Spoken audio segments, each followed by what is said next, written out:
Showcasing cold start for the FITECH. Screen turned on for ease.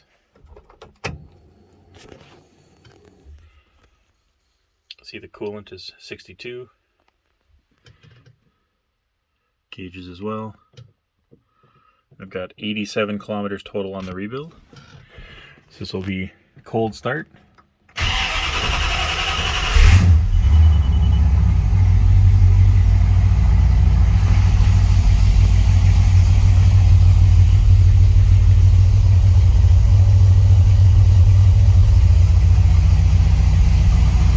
And this is the ultra quick idle response that you get.